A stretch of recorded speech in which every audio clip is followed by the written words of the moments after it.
Assalamualaikum warahmatullahi wabarakatuh. Pada video kali ini saya akan memberikan panduan bagaimana cara merancang instalasi listrik sederhana. Sebelum itu kalian harus memahami prinsip-prinsip dalam instalasi listrik sederhana. Prinsip yang pertama yaitu semua rangkaian paralel ya. Jadi rangkaian ini semuanya paralel. Sebagai contoh, di sini ada sumber tegangan. Sumber tegangan ini dia paralel dengan komponen listrik ini, yaitu lampu misalkan. Nah, sumber tegangan ini juga paralel dengan stop kontak. Antara komponen-komponen yang satu dengan yang lain juga saling paralel. Adapun saklar dengan lampu ini harus dipasang secara seri. Tapi ingat bahwasanya saklar ini hanya sebagai penghubung saja. Dia bisa memutuskan, bukan bisa mematikan, tetapi komponen utamanya yaitu lampunya ini tetap sifatnya paralel dengan sumber tegangan. Jadi harus kalian pahami, prinsip pertama adalah paralel. Yang kedua adalah bahwasanya semua instalasi listrik itu wajib dipasang namanya circuit breaker, atau mungkin dalam bahasa sehari-hari kita bisa menyebutnya dengan sekring, atau terkadang MCB, miniatur circuit breaker. Nah, kita akan menjelaskan apa sih yang dimaksud dengan circuit breaker. Jadi circuit breaker ini adalah sebuah pengaman yang dipasang pada rangkaian listrik yang berfungsi untuk memutuskan rangkaian apabila terjadi arus yang berlebih. Jadi misalkan ini ada rangkaian listrik, biasanya circuit breaker itu atau sekring itu dipasang di sisi positif dari sumber tegangan dan sebelum menuju komponen-komponen yang lainnya. Misalkan di sini. Jadi fungsinya adalah saat terjadi arus berlebih, maka circuit breaker akan putus dan memutuskan semua rangkaian. Bagaimana prinsip kerjanya? Kita akan demokan. Kita pilih lab. Di sini saya akan mencari baterai, misalkan ini baterai, kemudian saya balik, misalkan positifnya sebelah kiri, kemudian saya cari di sini fuse. Nah, fuse ini yang dimaksud dengan sekring di sini. Jadi di sini fuse ini memiliki nilai, biasanya ada nilainya di sini tertulis 4,0 ampere. Artinya sekring ini akan putus apabila arus yang melewati sekring ini melebihi dari 4 ampere. Kita demokan, kita cari lampu di sini, kemudian kita hubungkan semua kabel-kabelnya.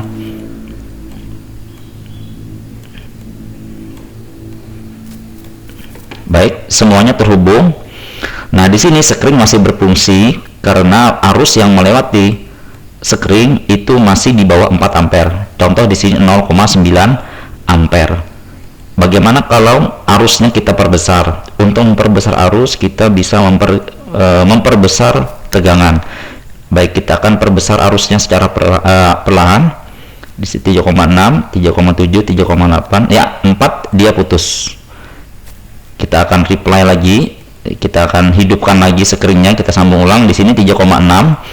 Perhatikan bahwasanya, mohon maaf, saya tadi merubah sekringnya. Oke, saya klik baterainya. Di sini kalian lihat bahwasanya bila arusnya masih di bawah 4 ampere, sekring masih hidup ya, artinya belum terputus. Namun apabila sudah mencapai 4 ampere, maka sekring akan putus. Itulah prinsip kerja dari sekring itu sendiri. Baik. Sekarang prinsip berikutnya, ini masih berhubungan dengan sekring tadi. Jadi bagaimana mengetahui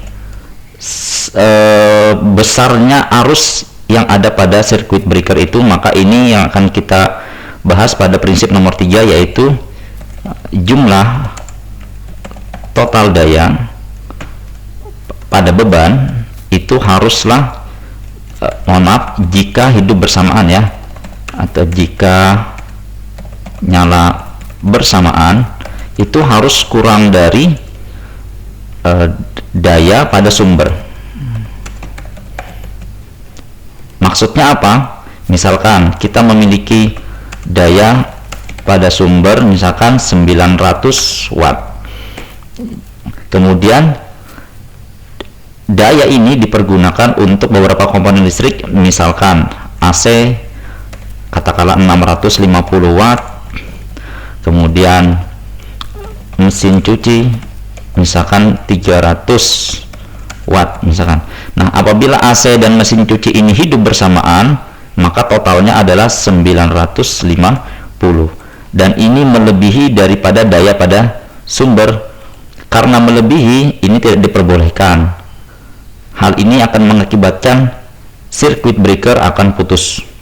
Bagaimanakah cara mengetahui besarnya arus yang ada pada sirkuit breaker? Baik, sebagai contoh, saya memberikan nilai daya pada sumber 900 watt.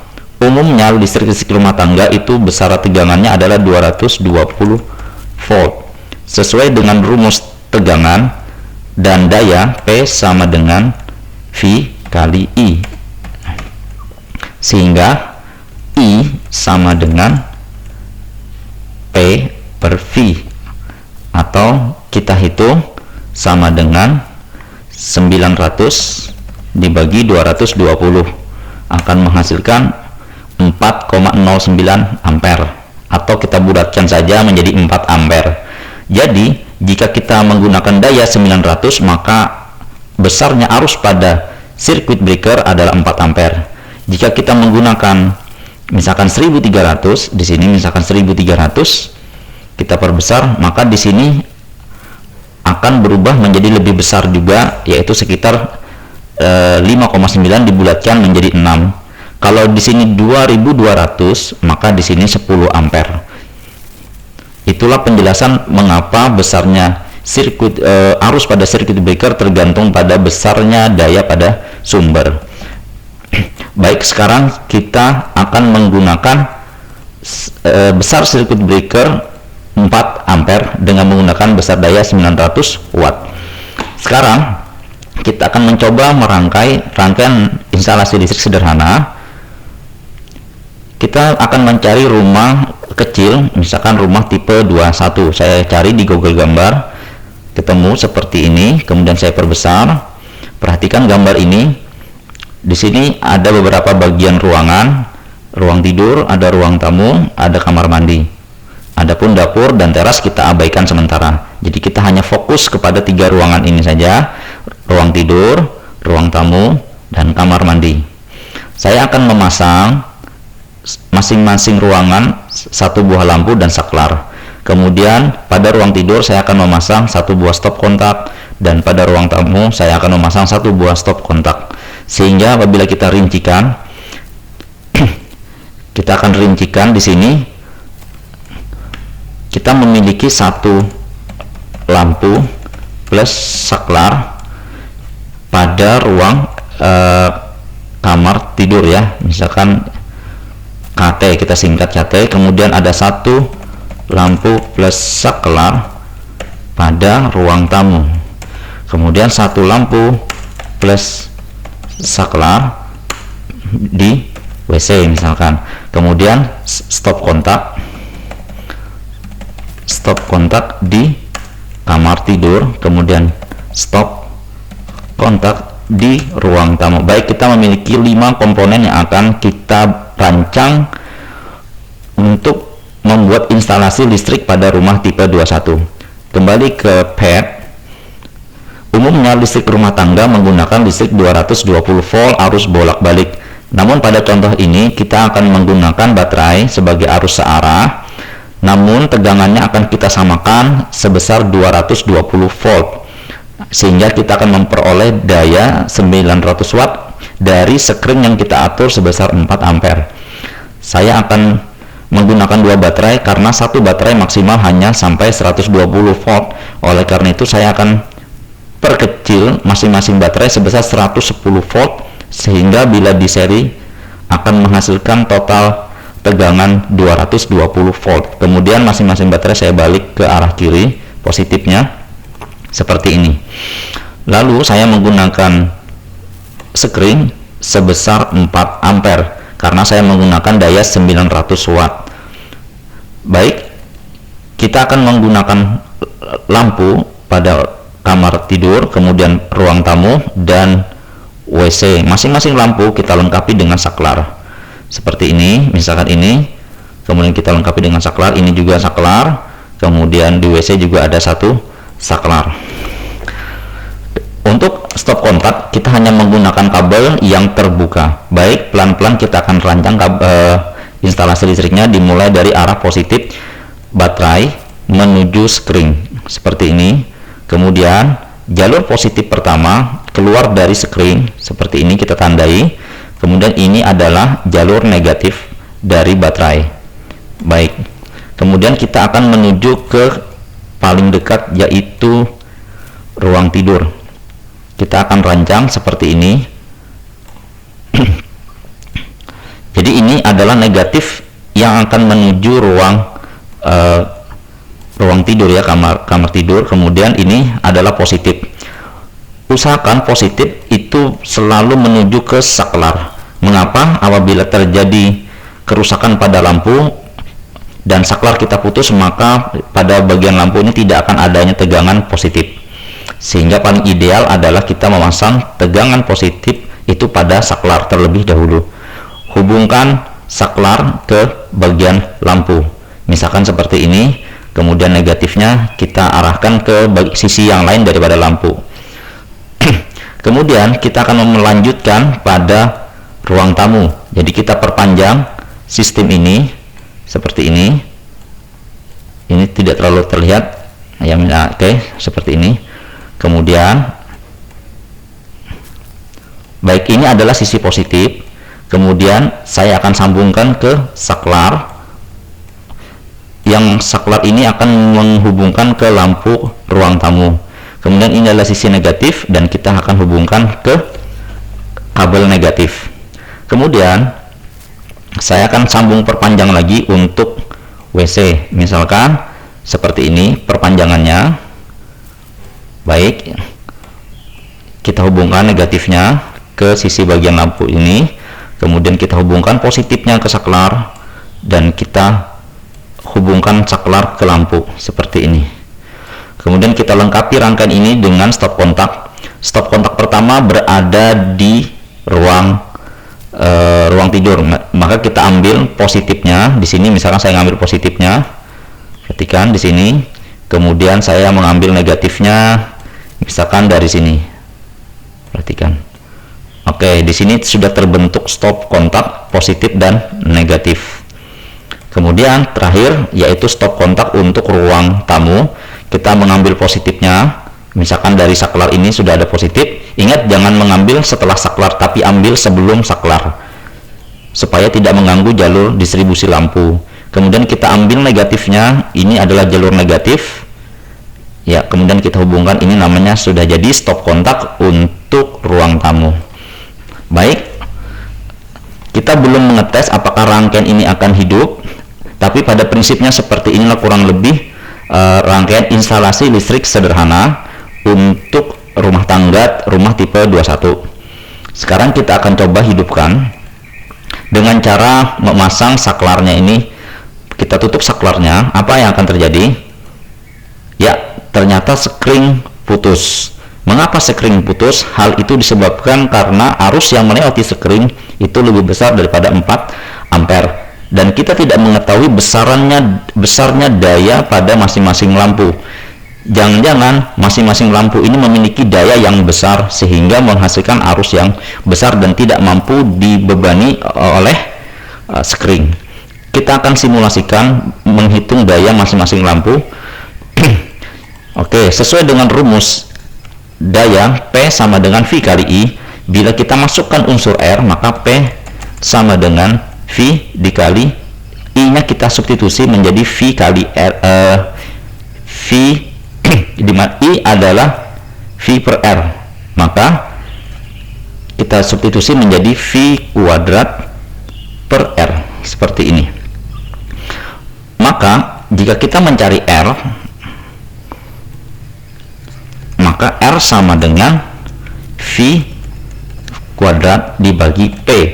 Baik, misalkan sebagai contoh, untuk lampu kamar tidur kita akan menggunakan lampu 50 watt. Sedangkan lampu ruang tamu kita akan menggunakan misalkan 100 watt. Sedangkan lampu WC kita akan menggunakan 20 watt. Misalkan contoh seperti ini. Berapakah hambatan yang diperlukan? Caranya R sama dengan V kuadrat per P. Jadi sama dengan V kuadrat 220 pangkat 2, maaf, 220 pangkat 2 dibagi dengan dayanya yaitu 50. Kita enter, kemudian mendapatkan angka 968. Jadi seperti itu konsepnya dalam mencari besarnya hambatan. Oke, begitu pula yang ini. Yang kedua, rumusnya sama, cuman kita mengganti nilainya menjadi 100. Kita ganti menjadi 100 sehingga memperoleh angka 484 ohm ya. Ini satuannya ohm, mohon maaf. Satuannya ohm. Dan terakhir adalah sama, kita hanya menggantinya menjadi sekitar 20 watt dan akan memperoleh 2420 ohm di sini. Oke, kita coba simulasikan 968 di kamar tidur. Jika kita menggunakan lampu ini, maka batasnya hanya sampai 120 ohm. Tidak mampu, maka kita ganti lampunya dengan model yang lain. Kita cari lampu yang lebih besar ini, misalkan kita akan pasang ke mendekati sekitar 9600 tadi ya, kalau tidak salah ya, 1968. Maka kita perbesar 1100, 1900 ya, tidak bisa bulat, kita genapkan saja menjadi 1000. Baik, kita pasang seperti sebelumnya, seperti ini. Kemudian ini kita putus dulu sebentar saklarnya. Lampu kedua itu kita hapus juga. Oke, lampu ketiga juga kita hapus. Kemudian kita gunakan lampu ini. Untuk lampu kedua tadi sekitar 400 lebih ya, W484, kita bulatkan saja menjadi 500. 800, 700, 600, 500. Oke, kita pasang ke rangkaian sebelumnya seperti ini. Oke, ini untuk ruang tamu. Kemudian untuk WC sekitar 2400 ohm kalau tidak salah tadi. Oke, 2600, 2400 ya, seperti ini, 2400 ohm. Kita dekatkan. Oke, di sini mohon maaf. Oke, untuk WC seperti ini, selesai. Sekarang kita akan uji coba. Kita akan hidupkan kembali screen-nya, kita sambungkan, kemudian kita nyalakan kembali rangkaian untuk kamar tidur. Nah, oke, lampunya sudah berhasil nyala. Kemudian bagaimana dengan ruang tamu? Ya, nyala, dan untuk WC nyala. Hal itu disebabkan saat kita menggunakan daya 900, total daya yang masih dipergunakan adalah 170. Jadi 50 ditambah 100 ditambah 20 itu masih 170 dan di bawah 900. Sekarang kita akan coba menaikkan bebannya lagi. Misalkan di stop kontak kamar tidur akan kita pasang AC. AC misalkan katakanlah 650 watt. Nah, 650 watt apakah masih ditanggung oleh dayanya tadi? Ingat tadi lampu 170 totalnya, 820, seharusnya masih bisa. Coba kita hitung berapa besar hambatan jika kita membutuhkan 650 watt. Caranya sama, 220 pangkat 2 dibagi 650. Di sini kita akan memperoleh 74,4. Sekarang kita akan mencari hambatan yang besar, nilainya yang bisa sampai 700 ya. Cuman di sini mohon maaf, 70 maksud saya. Oke, ini tidak bisa ya, 100 kita hapus. Coba kita menggunakan hambatan yang kecil, mungkin bisa. Oke, ini hambatan kecil. Oke, bisa ya, sini kita bisa memperoleh nilai sekitar 74. Oke, 74 ohm kita pasang pada stop kontak pertama yang ini.